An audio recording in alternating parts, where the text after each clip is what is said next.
Good evening and welcome to the British School at Rome, both to everyone here in the lecture theatre and also to those following online. I'm Christopher Shevitsky, the director of the City of Rome course, the BSR's annual postgraduate course, where masters and early career doctoral students from universities across the UK reside at the British School throughout April and May in order to study the topography, history and archaeology of Rome and its surroundings. Tonight's talk is the first in the series of this year's public lectures accompanying the course, and I can think of no better way to launch the 2025 programme than by welcoming back to the BSR one of its long-term friends, Professor Penelope Davies. Penelope is Professor of Art History at the University of Texas, Austin, where she specialises in the architectural history of ancient Rome. Since 2020, she has also been the Hedda Andersson Professor in Classical Archaeology at Lund University, Sweden. The BSR Hugh Last Fellow in 2008, Penelope is a familiar presence at the school, and her research is likely known to many sat in the room, or indeed anyone with an interest in Roman architecture. To single out but a few of her many publications, Penelope's 2000 monograph, Death and the Emperor, published by Cambridge University Press, remains required reading for those working on funerary monuments of emperors. Her 2017 book, Architecture and Politics in Republican Rome, also published by CUP, provides a rich and authoritative analysis of public building in the city spanning some 5 centuries, reminding us that in the face of societal and cultural turns, that politics remains at the heart of building, architecture and urbanism in ancient Rome. The book was a winner of the 2018 Choice Outstanding Academic title. Penelope is currently working on a new book, Political Lives of Roman Buildings, and is co-editing an ambitiously impressive 3-volume work, The Cambridge Urban History of Europe, which I'm told is now in production or close to being in production. Penelope's work continues to advance original and interesting avenues of research into Roman architecture, as indicated by a selection of recent articles: Control through Construction, Managing Opposition in the Roman Forum in 2024, Ghosts of Buildings Past, Adaptive Reuse in Ancient Rome, which came out in 2023, and Vandalism and Resistance in Republican Rome in 2019. I get the impression from its title that her talk this evening will follow in this trend. So with Hostile Design, Reassessing Roman Architecture as Urbanism, will you please welcome Penelope Davies.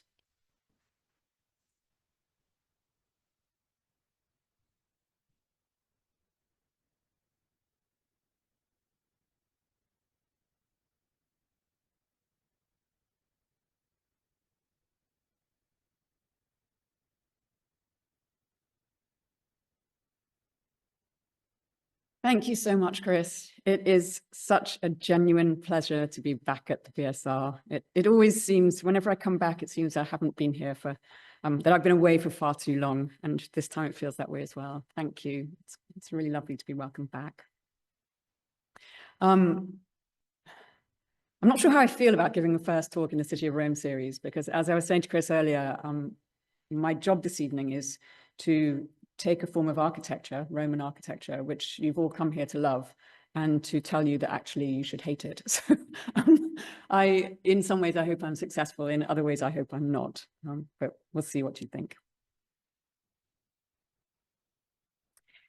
In 2012, Camden London Borough Council inaugurated a new brand of public seating. Let's see if I can. Okay, a new brand of public seating produced by UK-based company Factory Furniture. Like other municipalities, the council had removed existing benches from public spaces on the grounds that they facilitated antisocial activities, skateboarding, sleeping, loitering, and even criminal conduct, drug dealing, graffiti, theft.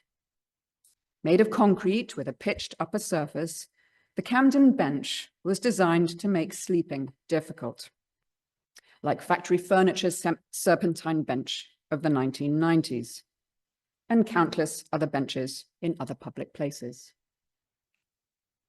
Accolades flowed in from the environmental charity Keep Britain Tidy and the Design Council, a charity promoting inclusive design that, quote, improves lives and makes things better, end quote. But so did other commentary. A masterpiece of unpleasant design, said one. The perfect anti-object, the pinnacle of hostile architecture. These terms, unpleasant design, hostile, disciplinary or defensive architecture, or architectural exclusion, all related but slightly differently defined, describe objects of public, semi-public, and semi-private spaces that combine social control with interaction design to discourage or prohibit use typical to targeted populations, usually without the explicit presence of any authorities. Targeted populations are often marginalized and vulnerable, or a minority, or the powerless, the poor, the unhoused, substance abusers, teenagers. And when rationalized as defensive, as it often is, hostile design is linked to crime reduction strategies. For a variety of reasons, hostile design is no simple issue. For a start, judging design for hostility is inherently subjective. To use Adam Rothstein's example, a ledge in a public square may be a pleasant seat for the elderly or an exhilarating feature for skateboarders, but not both at once. Public space is often, as Gordon Savicek and Selina Savage put it, quote, an environment for an inharmonious collision of divergent subjective appreciations of pleasantness. And while today juridico-discursive systems negotiate that collision, compromise is rarely possible. Those whose expectations of pleasantness diverge from the established sense are repelled elsewhere. Their sense isn't eliminated, but condemned to concealment. So they're further disenfranchised from expectation-making processes. Critically, hostile design is notoriously difficult to pin down. To begin with, in legal scholar Sarah Schindler's view, lawmakers and the general public alike are fairly blind to architecture's regulatory power, seeing it instead as functional, innocuous, and pre-political. More than that, hostile design often performs a range of functions which deflect criticism and conceal it from everyone except the targeted. In Arno Elfort's words, its, quote, ethical vileness forces it to take a more seductive form in order to conceal its true intentions, end quote. One way of identifying it, nevertheless, is to acknowledge that more benign design options were conceivable. In turn, ambiguity complicates any assessment of intentionality, making it hard to distinguish something designed to exclude from that which accidentally excludes. You can see examples of accidental exclusion here. And design can be relatively benign in conception, but become hostile or hostilized, as I'll term it, either as its potential is recognized or through hostile embellishment. A growing concern of contemporary architectural criticism, hostile design is rarely explored in pre- or early modern architectural history. Robert Baralkowski describes those histories, like Schindler's average viewer of contemporary design, as, I quote, focused on aspects of beauty, naive understanding of the architectural profession as one that represents freedom, creative freedom oriented towards the perfection of aesthetical standards, and the appropriate expression of current culture, blurs the origins of the art of making buildings and spaces. It misleads the adepts of architecture and escalates the risks that the architect can be used unconsciously in larger schemes of obscuring the mechanisms which are contrary to what democratic societies attempt, or at least claim, to maintain: personal and social rights and freedom. When dealing with Rome, scholars acknowledge that typically Roman forms, the basilica, the bath complex, the aqueduct, monumentality, or even construction itself, helped to maintain and establish and maintain control in Roman territories. All the same, our understanding of the poetics and experiential qualities of Roman architecture rests squarely on the seminal works of William MacDonald from the 1980s, which look kindly on Roman buildings. I'm going to pause for a second here for a short aside and say working on this paper was in fact incredibly difficult for me in some respects, principally because before his death, some 10 or 15 years ago, Bill MacDonald became a very close friend of mine, and I treasure our communications. We sent each other fantastic letters and postcards and things, and I'm going to take him to task a little bit today, and that was not an easy thing to do. I take some kind of comfort from the fact that if he were here today, I know that he would sort of enjoy this. It would be a good conversation. So anyway, that's my little aside for Bill MacDonald.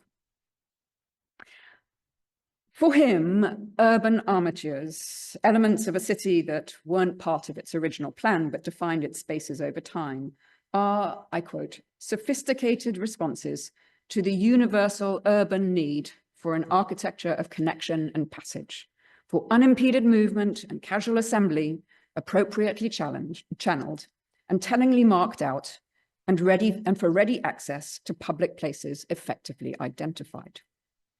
End quote. Essentially and deliberately inclusive, they imparted, quote, directional and spatial unity, and indivisibility underwritten by fluid, unimpeded connections, end quote. And though he recognizes that the Roman world wasn't democratic, its, quote, architecture of connection made it clear that much of a city or town was given over to nearly classless public ground, end quote.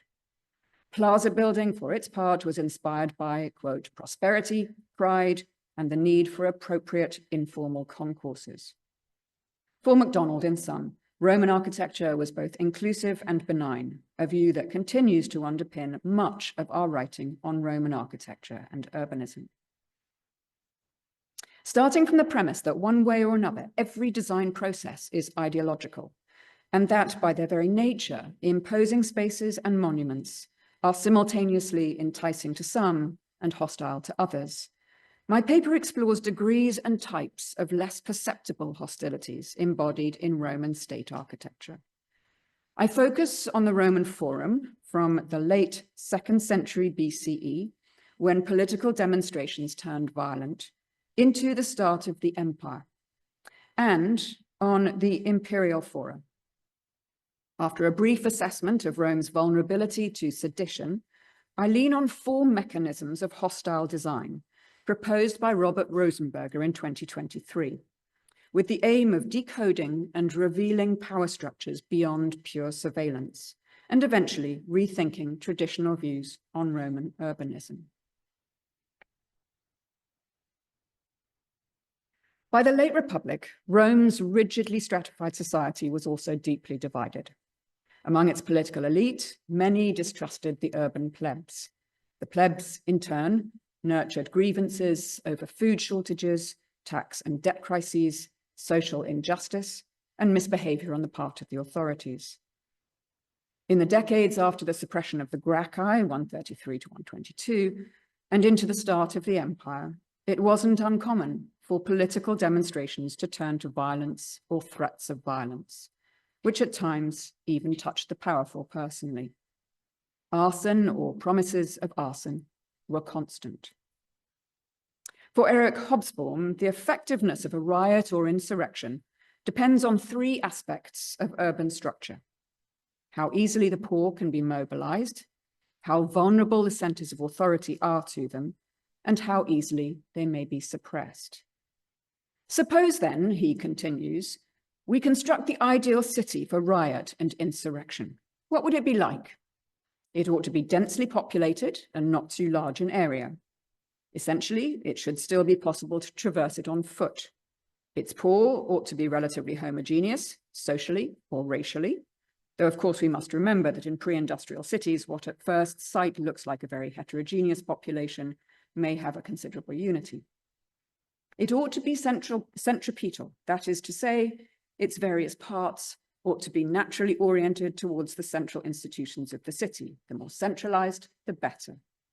The medieval city republic that was designed on a system of flows towards and away from the main assembly space, which might also be the main ritual center, the cathedral, the main market, and the location of the government, was ideally suited to insurrection for this reason.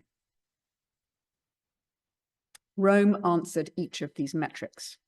Its central institutions focused in and around the Roman Forum, which was the main assembly place and a central node to or through which much of the city flowed on foot. State temples and the Senate House located there were structures Hobsbawm might consider particularly worth rioting against or occupying. This zone became a frequent locus for uprisings. To protect against this vulnerability, authorities developed various regulatory tactics. A sullen law of assassins and poisoners punished those who, quote, maliciously started fires. A subsequent law on public and private force or violence passed by Caesar or Augustus brought charges against, quote, anyone who with an assembly, a crowd, a tumult, or a sedition causes a conflagration. The Senate clamped down on uncontrolled gatherings, dissolving those collegia it deemed contrary to the good of the state in 64 BCE, later reenacting the measure with restrictions on activities in taverns. In the Principate, gangs were banned as well.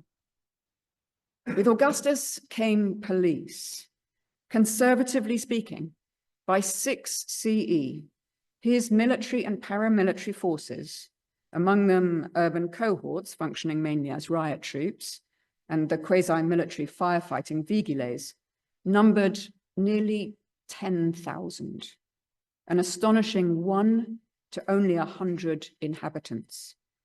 By comparison, in Paris in the 1890s, the number was high at 1 to 285. And in 1998, the most policed city in the US, Washington, DC, had a ratio of 1 to 150.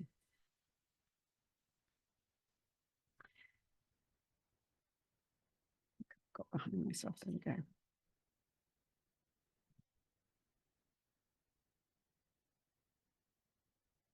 It stopped moving for some reason.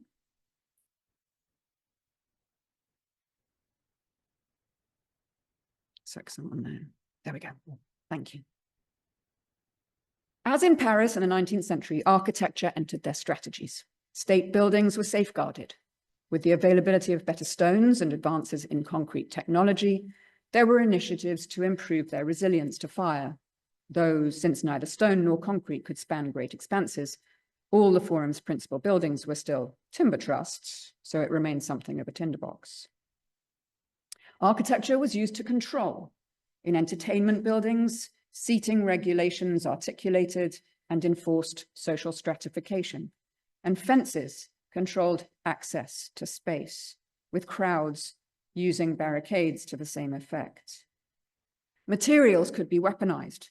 Pliny the Elder evokes, quote, the stern manners of Cato the ex-censor, who had expressed the view that even the pavement of the Forum ought to be paved with sharp stones. The gist of his comment that gravel underfoot might discourage lingering shows that authorities understood the use of architectural or urbanistic strategies, not only as a propaganda of enticement to win hearts and minds through benefaction, but also as a means of deterrence. To suggest a more granular picture, I turn to Rosenberger's taxonomy of 6 hostile design mechanisms commonly deployed by authorities, 4 of which I suggest might alter our perspective on public architecture in the Forum.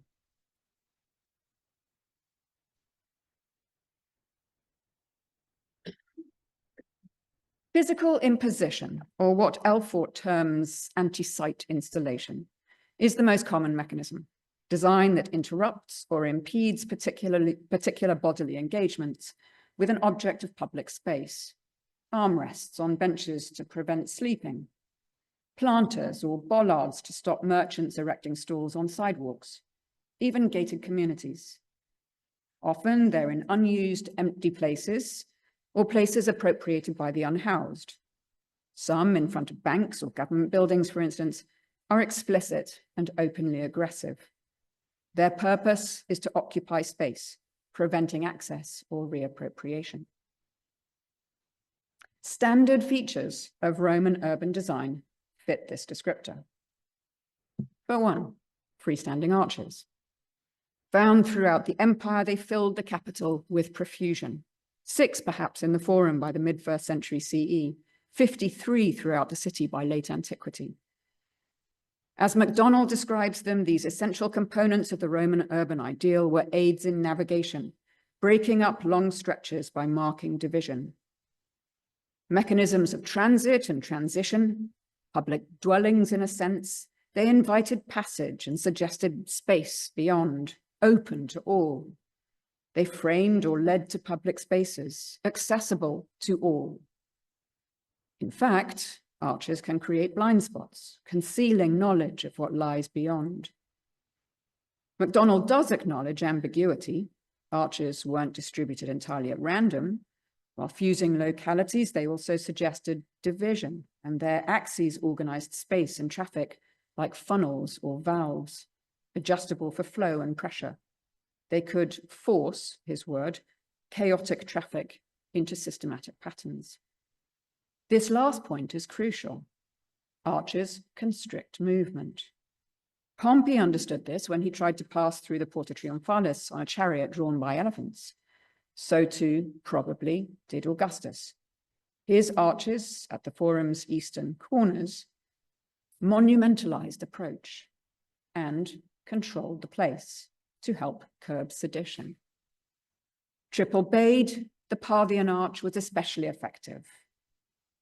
18 meters wide, its lateral pylons measured 1.33 meters each, its central pylons 2.95, leaving only 4.13 meters for passage at the center, 2.66 through the lateral bays.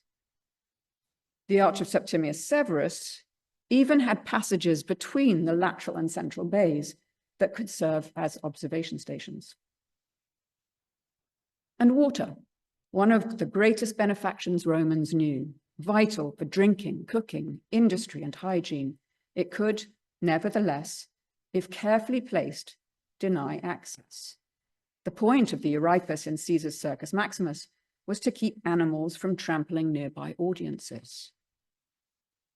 In Caesar's Forum, by Augustan times, 3 pools in front of the temple of Venus Genetrix, probably a fountain of the Epeiades mentioned by Ovid, cooled the air and prevented crowds from encroaching on the tribunal.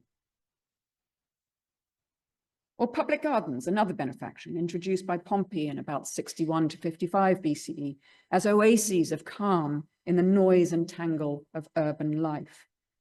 Framed by a magnificent portico, his garden was a symphony of sensory delight. Plane trees with their dappled shade, perfumed plantings, water trickling from an intoxicated stone satyr.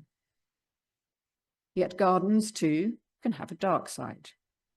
In the 1960s to 70s, raised flower beds installed on the West Mall of the University of Texas at Austin offered sensory pleasure and walls for casual seating. But they also made the mall inaccessible for Vietnam War protests. Other raised flower beds placed around the campus in that era were, according to Larry Speck, the architect, almost certainly a security device. It would be hard to imagine any other reason, he says, aesthetic or functional, for their design. What then was the purpose of 6 long, wide rows of raised flower beds in the Forum Parcus, built in the aftermath of Nero's fatal fall from grace and a year of civil war, flanked by thorny rose bushes and occupying a full 2/3 of public space? The notion of hostile design also provokes new interpretations of apparently incidental details of temple design. High podia, some astonishingly high, like the Temple of Venus Genetrix at almost 6 meters, the Temple of Castor at up to 7, reduced damage during flooding. They also discouraged access to the gods by the unauthorized and reinforced divisions between social groups, undermining what John R. Patterson describes as, quote, a sense of we. Moreover, if, as John Stambaugh sees it, the monumental staircases that typically scaled these podia were places of casual assembly, a view MacDonald echoed, describing grand stairs as a species of inclined plaza, like the 18th century Spanish steps on the Pincian, it's presumably worth noting when designers blocked the steps. Spur walls grew increasingly common, as at the temples of Concordia, Castor, Venus Genetrix, and Divus Julius. Perhaps they increased safety and allowed for statuary display, but they also narrowed space for congregation.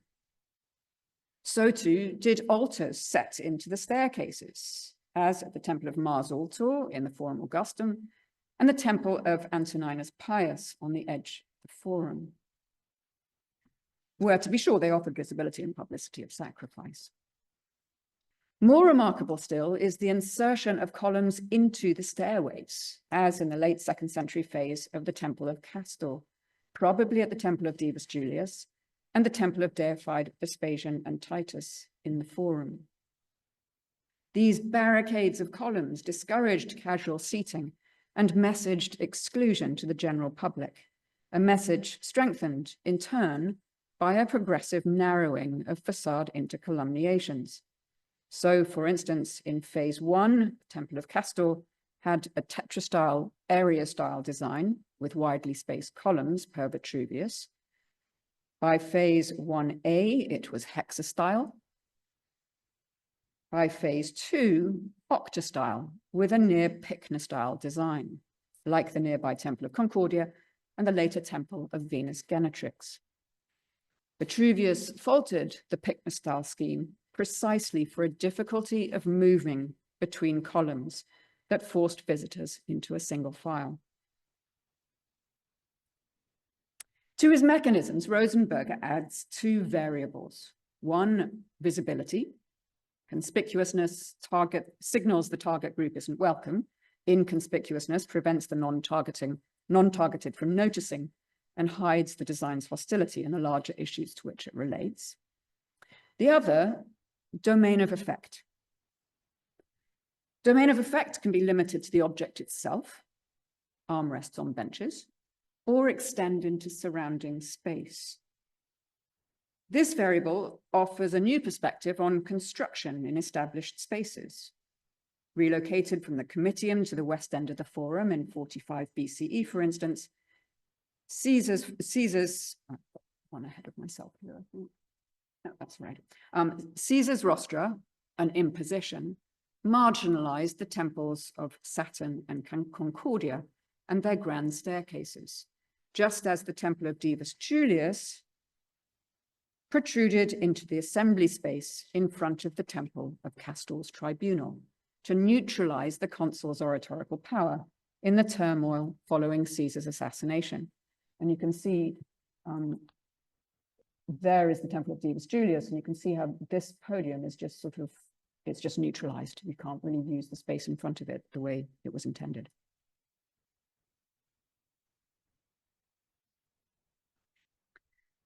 Concealment is a strategy of hiding amenities, such as bathrooms, to make them functionally available only to those already in the know, resulting in what Stephen Flusty calls stealthy space. The sheer number of seats available in public latrines, 50 in the Forum Julium latrines, probably built in the Trajanic era, makes it unlikely that the goal was to conceal them.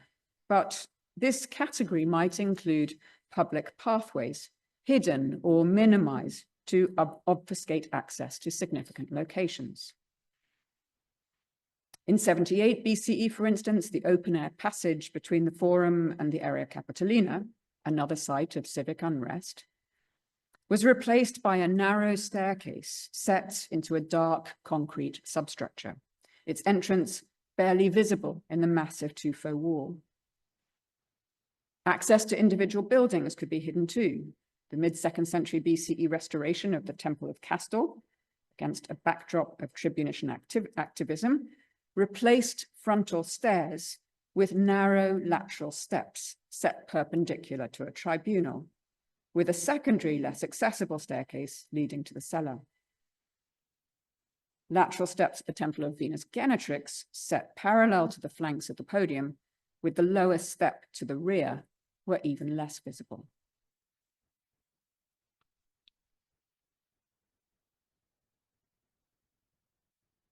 Self-coercion persuades a target population to police itself through signage, security cameras, spikes, even if they're just against pigeons, or unwelcoming landscape.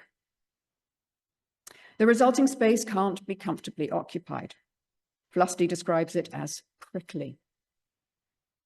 In ancient Rome, an inscription places spikes on the precincts, enclosing Domitian's fire altars of post-64 CE, presumably for security.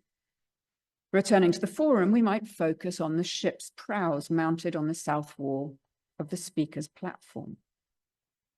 When they were installed as symbols of victory and the state's capacity for conspicuous consumption after the Battle of Antium in 33 BCE, speakers addressed crowds to the north in the Comitium. With a change of ritual in the mid-2nd century BCE, speakers faced south into the central plaza. At this juncture, and incidentally, the prows kept crowds at bay. This, as much as any ideological reference to the past, may have inspired their duplication, hostilized on Augustus's rostra at the east end of the forum, and, as Roger Ulrich believes, on the tribunal of the Temple of Venus Genetrix. As for the porticos that framed imperial fora, their colonnades were typically raised above ground level, outside and inside. Their steps could double as informal seating, as evidenced by gaming boards etched on their surfaces. But at the same time, the design lent itself to easy surveillance of the sunken plaza by troops or secret agents, as on Nero's discovery of the Pisonian conspiracy in 65 CE, discouraging crowds in these spaces from unifying against authorities. And as for paving, if the travertine slabs of Caesar's Forum offered a smooth surface, the marble in the Forum of Augustus, probably, on the west side of the Forum Parcis, and throughout Trajan's Forum, slick underfoot, must have discouraged rapid movement. Recall Hitler's delight when Albert Speer voiced safety concerns about the polished floors of the new Reich Chancellery. That's exactly right, he apparently insisted. Diplomats should have practice in moving on a slippery surface. For its part, the packed earth surface covering most of the Forum Parcis brings to mind descriptions of 19th century London or Paris. Just a quarter of an hour of rain is enough to turn Paris back into a city of mud, wrote Giovanni Ragberti in 1857. A slush that threatens to send you tumbling at any moment, that ruins your clothes, that plasters you to the bone. It's not clear how that, or the dust of dry months, would encourage people to linger.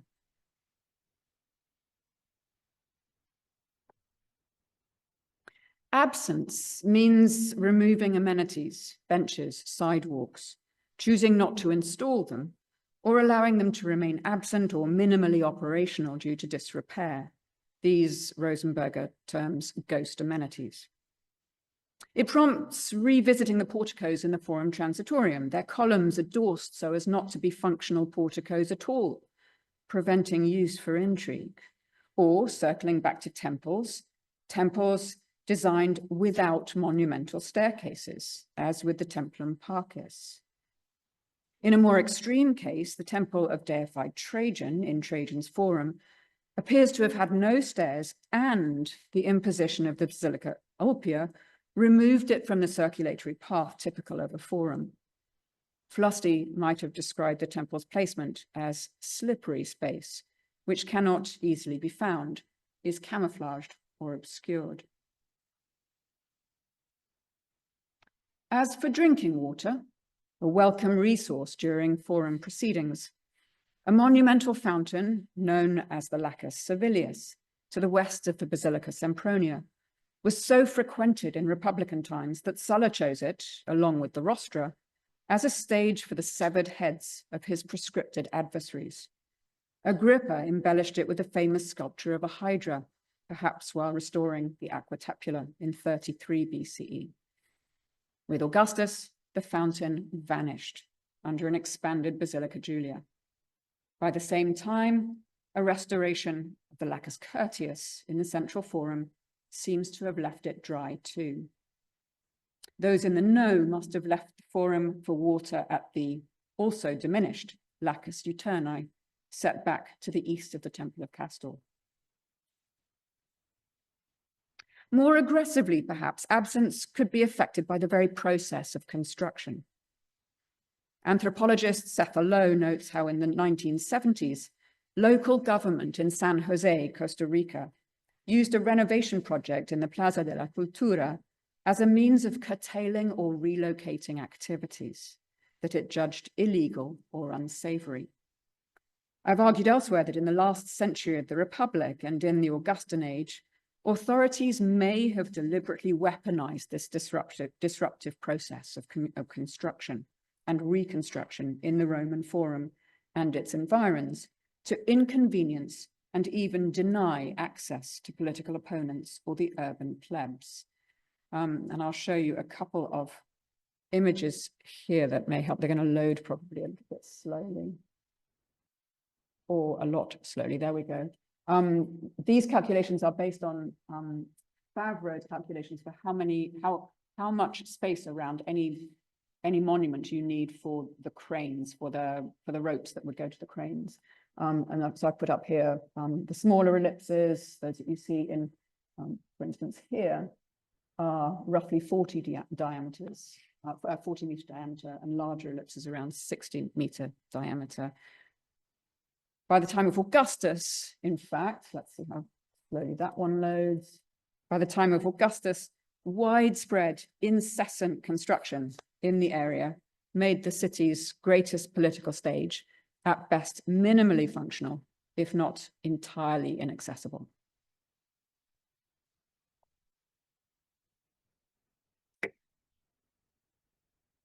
One means of safeguarding state buildings and the authorities they house from the dangers of rioting is to distance those buildings from the city centre, as Louis XIV did by moving his court to Versailles, about 4 hours away on foot. A related hostile design strategy would create a decoy, drawing crowds away from state buildings, even relocating and redefining the city centre. This Augustus did through construction on the Palatine, moving rituals from the Temple of Vesta and eventually the Senate into his new Temple of Apollo and then the Temple of Mars Ultor.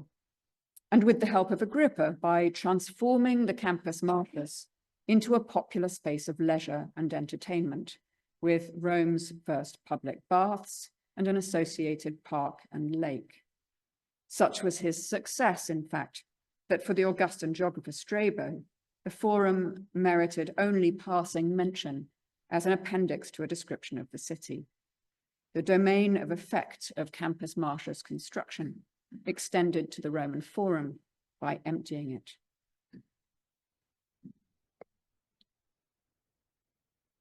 The thoughts I've articulated here are an invitation to further discussion. Still, even a preliminary attempt to frame some typical forms of Roman public architecture within a hostile design discourse suggests a dark side coexisting with the pleasant side that's more perceptible to many viewers today. And two general observations seem worth developing.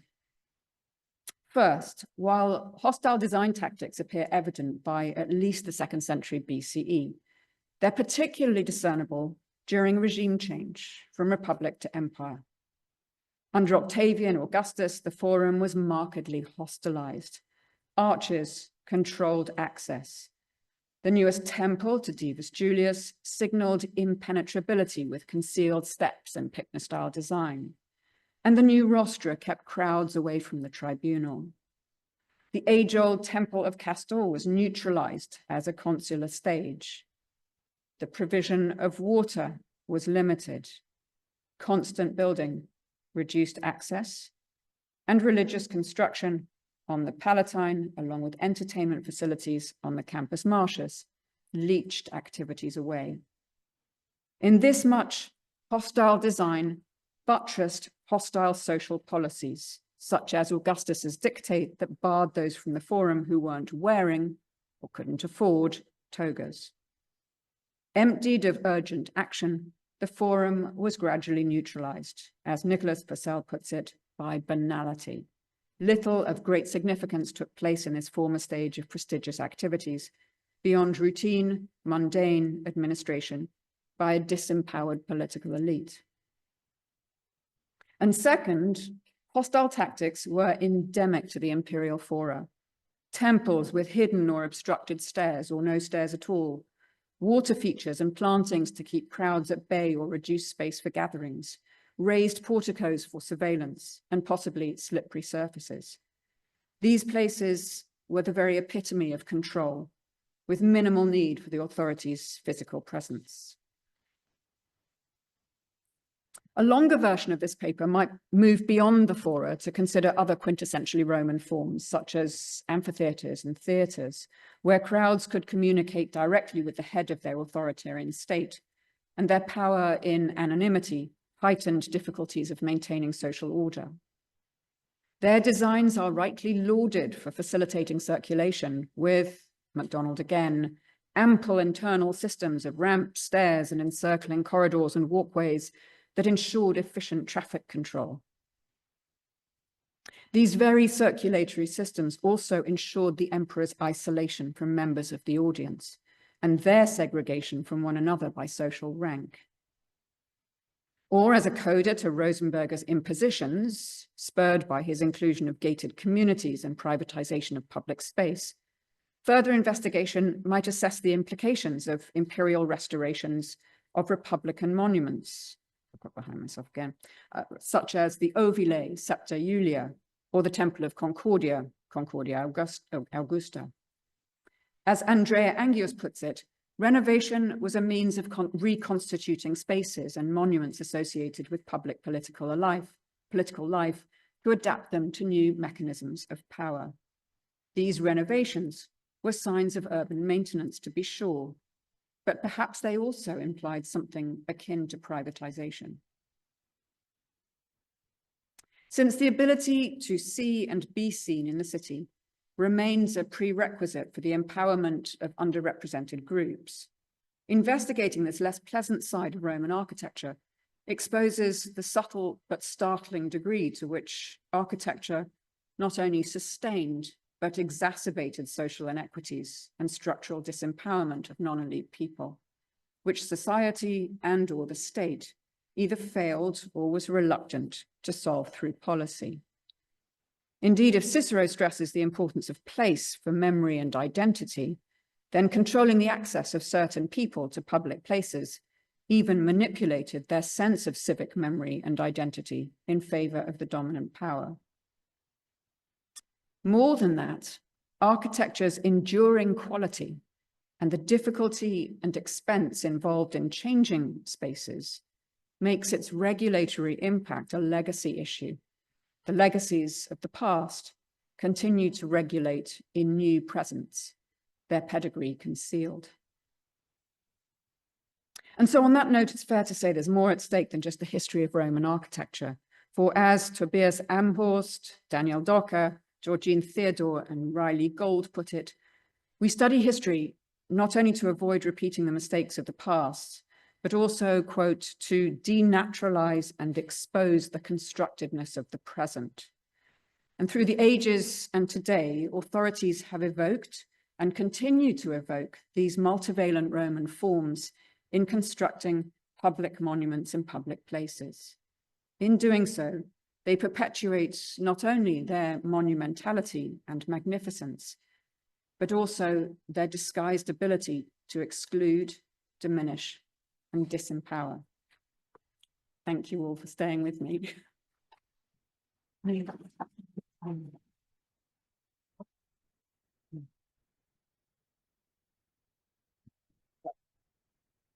Thank you, Penelope. That was fantastic and very thought-provoking, I think, particularly because, so with the course, we were in the forum the other day, and if not thinking about some of these problems, certainly thinking about the difficulties of politics taking place in there and framing it as hostile, particularly the construction of temples and hiding the staircases around. I think people have spoken before about the idea where you could fortify a temple, but that it's deliberately to keep people away from it as well, as an interesting way to think about it. It also, I suppose, you're framing it as hostile. An alternative would be to say it's a safety measure as well. I suppose a lot of this depends on what kind of, where you are on the spectrum of society. If you're someone that wants to sleep on a bench, then it's very hostile. If you're someone that wants to sit on a bench, then actually it's advantageous. So I'm going to throw it open to the floor if there's any questions in the room. And also I should remind those people that are following online that they can type questions into the chat as well.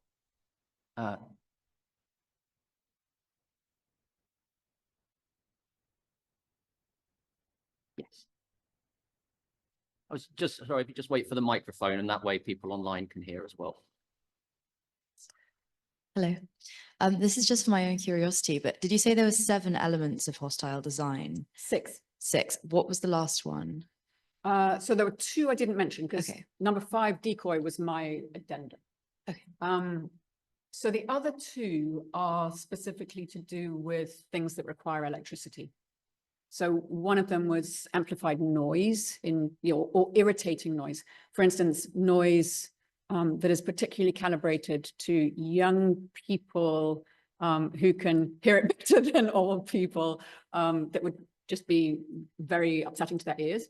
And the other is cameras, CCTV. Yeah. And it has to be visible. So those 2 obviously didn't apply, but yeah, thanks for your question. Please. Sorry. Sorry. I'm interested to know how, that was lovely, obviously. Thank you. But how it's working with the SIPTA, because the SIPTA is originally a political space that's kind of empty most of the time. And then they redo it and it becomes a kind of mall. Do they actually close off entrances in this conversion? In the conversion, well, short answer is we don't know, do we? And the point that I was trying to make was about it becoming private, right? So there are, in what we can reconstruct, which comes from the former urbis, there are not that many exits or entrances from the outside anyway. So that would be quite easily closed off, yes.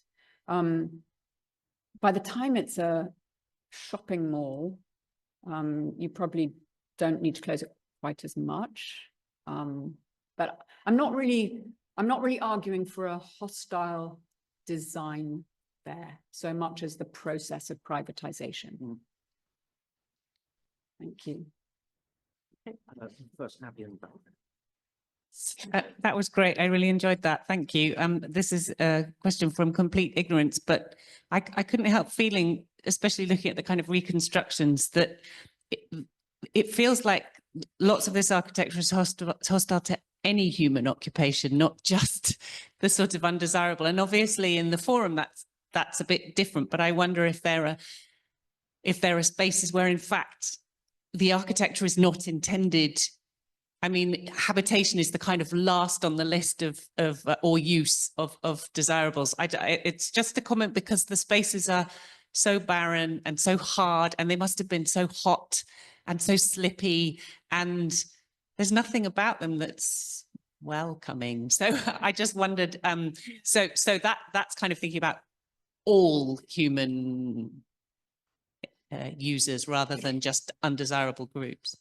Yes, I suppose one would say that the people who are in charge of those spaces, I don't want to say the sort of cosmocrators, but something along those lines, they have, say, a seat. I mean, somebody who was running a tribunal would be seated. They have the comforts that they can bring with them, plus the comfort of authority.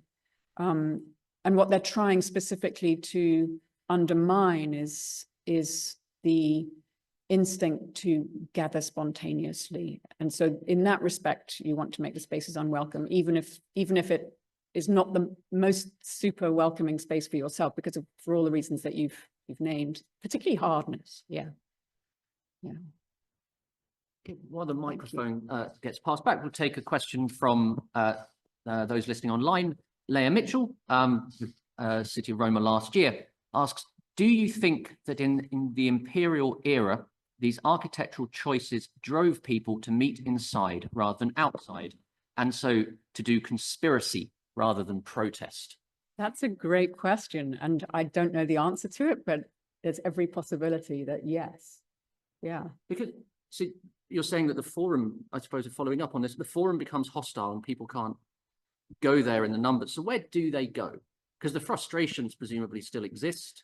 Where else in the city can they? Well, they've got to meet more privately. They've got to. I mean, apart from anything else, because of this police presence. I mean, I don't think. I mean, we all know that the police came into Rome, but the numbers are staggering. This was a police state. So you've got these unwelcome spaces, and you've got people watching, and you have, I mean, I know it sort of makes us smile these days to use these words, but you've got a secret service as well. With all of those things happening, if you're going to talk about things that are sort of against your authorities, you're going to be really careful. And so you do hear of riots and so on, but nothing like the period when these measures are being put into place. Nothing like that.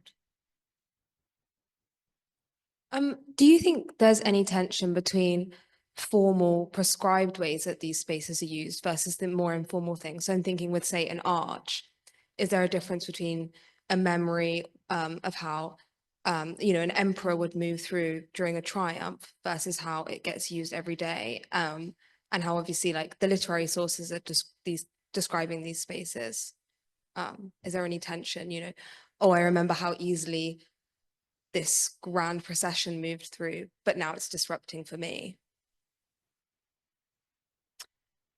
Is there a tension? There may be. I mean, certainly the arch frames ceremony, yes, and that works. The example I gave you, the reason I paused there is the example I gave you was actually one where the triumphal procession precisely couldn't get through. And that, I suspect, was deliberate. I mean, Pompey wasn't an idiot. He knew that if he took a chariot with 4 elephants, that he wasn't going to get through that space. And I think that was a very deliberate way of saying, I don't fit in the system. The system cannot control me. So that's a slightly different version. But yes, I mean, clearly these arches frame ceremony. But I'm trying, I suppose I'm trying to get at the sort of everyday use aspect of them. Yeah, thank you. Thank you. I have truly enjoyed that. I have a question regarding the more or less clear intention to conceal hostile features under the mask of features with another function. The consideration raises from the use of arches or the use of fountains or the use of stairs, whose primary function is not that of being hostile architecture, unlike, for example, the snake benches or the wavy benches. I was wondering if we could read features within a different function as intended not to give impression of being hostile for reasons of political message, something along the lines of, we want to control the space through these features, but we don't want to make our intention so explicit. Is there anything that works or just my interpretation? No, you're absolutely right. That is exactly the challenge when trying to assess hostile architecture, that it is designed precisely to do what you're saying, to be both beautiful, so that, all of us sitting here, if we're part of the desirable group, we won't even see. We'll say, oh, how lovely, there are gardens. So one of the challenges is that quite often you're going to tell someone this is hostile architecture, and they're going to say, come on, because they're not part of the targeted group. So absolutely, yeah. Yeah, I would just like to say something. Thank you so much, Penelope, for this superb lecture. It was brilliant, and Thank you. good thoughts.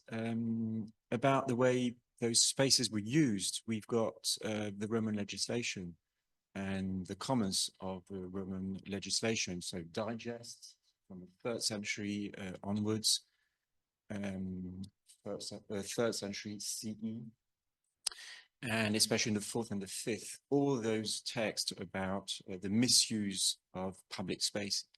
I mean, we've got a lot of text about this. So you could see the way those spaces were actually misused. So this constant tension between the display and all this defensive architecture, and the way people managed to anyhow to do something different about it. So, and one question for you, Penelope. So do you see any kind of, with new buildings in late antiquity, any kind of like new ways of controlling things? I mean, like attracting people into churches. For example, we saw temples. Temples, you had to be outside. You needed those big spaces to organize rituals. Had to be controlled. There were people who were in and people who were out. That's part of the way of controlling it and organizing it, because it was that also a way of setting an order between the gods, between the people, the magistrates, etc. And in late antiquity, you tend to have people go inside churches, and churches were private buildings. So do you, beyond that, do you see any kind of evolution in late antiquity? Have you looked into that or not? The notion that people come into churches, that's great. I need to think about that. Yeah, because that's a completely different kind of organization and control. Yes. I mean, the late antique one that comes to mind, and which I could have talked about but didn't, is what Diocletian does to the Forum, which is, mind-boggling. Really just taking this huge space and reducing it so substantially with these awe-inspiring columns. But I think that's in a way on a continuum with what I'm talking about, isn't it? And I think what you're getting at is a different kind of architecture. I'll look at churches. I like that idea. Thank you. Thank you. Two observations, if I may. And one is an observation, the other is a question. The observation is about the statement in the Res Gestae about the 83 temples in 27, and the notion that you're doing this all at once, and it suddenly became apparent to me that this may partly be an element of control, that you're putting hoardings up all around the city. That's really stopping what people want to do, and there must be something of that. I don't know if that sort of temporal element of it is something you'd wondered about. No, absolutely. And of course, I understand it's 28, isn't it? 82 temples in 28. Sorry, yeah. Yeah. Which is always easy to remember because it's 82 and 28. Which by my calculation is every single temple in the city. Which is amazing. And it mustn't have been just in that year. It must be a long period, surely, in which this is happening. Yeah. So okay. So why does he make it clear that this is in 28? I mean, 28 is a really important year, isn't it? Because things are about to change. So yeah, a huge amount of disruption. The other thing was about law courts. So one area in which you obviously have in the Republic a lot of public response to events is through the corona at the law court. And I have no sense of how, perhaps we just don't know, how the changes to the construction of the law courts in the early imperial period how that affected the corona. I wonder whether this has got into your thinking at all. Do you know, it hasn't, and it should. On a related note, I mean, you think something like the steps of the Aurelii, which appear in the 70s and then are never talked about. That's a way of getting rid of audiences for precisely that kind of thing. But the corona at the tribunals, we don't really know enough about how they're organized in the first place, do we? But I'll look into that. That's a good suggestion. Thank you. Thank you. Just to quickly jump in defense of Roman architecture before everything that is done is labeled as hostile. Everything's under scaffolding in 28, but everything's under scaffolding in Rome in the Jubilee year.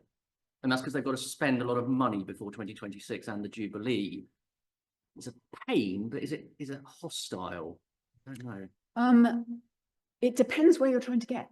Oh, yes. I mean, if it's in the forum and the forum is the place that you go for certain things, yes. But hostility has intent, suggests intent of I'm stopping someone to get in there. Restoring something has an end goal that might be of benefit to people that isn't necessarily saying, I'm doing this to stop you doing it in the future. I'm going to temporarily inconvenience you. Absolutely. Maybe. Anyway, sorry. That's the problem with identifying hostile design. So, hi. I'm just wondering whether there is a fine line between sort of this hostile architecture, which seems designed to discourage the enactment of social discontent and public inconvenience from it, which might have the risk of encouraging or provoking discontent. And my example would be the water fountains. Is there kind of a contradiction between the idea of, you know, getting rid of water fountains in this sort of concealment category, but also inconveniencing the public in doing so in a manner that might encourage discontent? Is that contradiction a thing? Is that something that would have to be like, would the Romans have had to consider this fine line between the two, or is that not so much an issue? I think that's a great question. My answer would be that once again, I really don't mean to be hiding behind this, but that once again is the beauty of this, the ambivalence of hostile design, because, well, you know, we needed to expand the Basilica Julia. I mean, you know, sorry, but you know, so there are ways of, it's just a matter of the presentation. I don't honestly think, given all the other things going on in Rome, that they would get up in arms about the lack of water. But your point is a good point, yes. But it is, again, this ambivalence situation.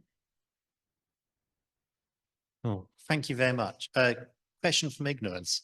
How do you go about estimating how many people are employed as sort of security, surveillance? I'm sorry, I didn't hear part of that question. Oh, how do you go about estimating the figure of the number of people who are employed in surveillance or security or by the emperors? Those are not my numbers. Okay.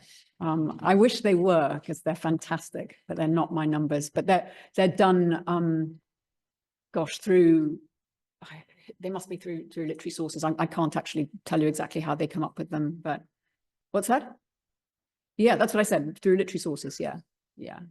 There's, yeah.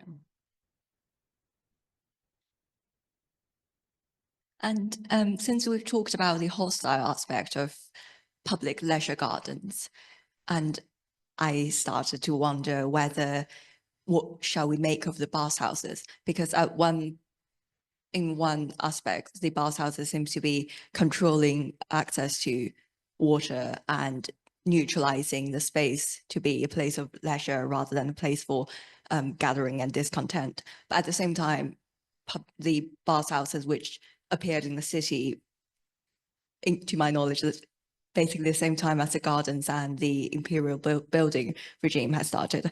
Well, they also provide gathering spaces, especially for political discussion, and they continue through the development of the city, and they became more and more elaborate complexes, which encourage more and more discussion of that sort. So I'm just wondering, what shall we make of the hostility or other aspects of the imperial baths? I have a student working on precisely this right now. She's only started. But one of the things that she would point out is that, yes, you're bringing people, I mean, it's bread and circuses, right? This is part of the circuses.